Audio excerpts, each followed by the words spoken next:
I have the heart of a teacher, and that means, like, to me, to be able to excite people about the foods they eat, because we all get in food ruts, and so we're like, we make the same things over and over again, and it isn't interesting, but to me, the whole world revolves around the table, bringing people together. This is where you share in your family. This is where you bring your friends.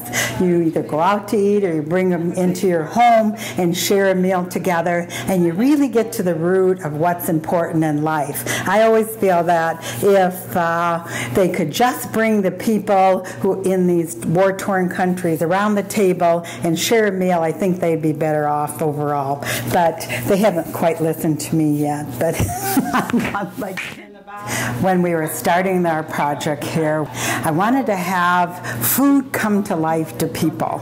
I feel that they had lost touch with where real food came from. And so we felt that bringing it back to the farm, which was where real food grew and was produced, would help people to understand and really appreciate the work that goes into growing as well as preparing their food. And so that's why we decided a farm setting was the place to have the cooking school.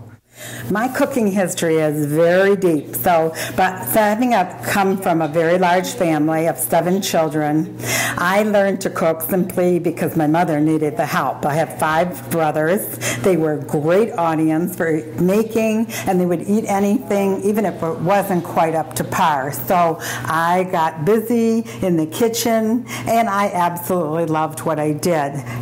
Well, I opened the cooking school. I was trained as a home economist and taught school in the home ec program for just a couple of years before my family. And then the time came so I decided, why not? I can do this.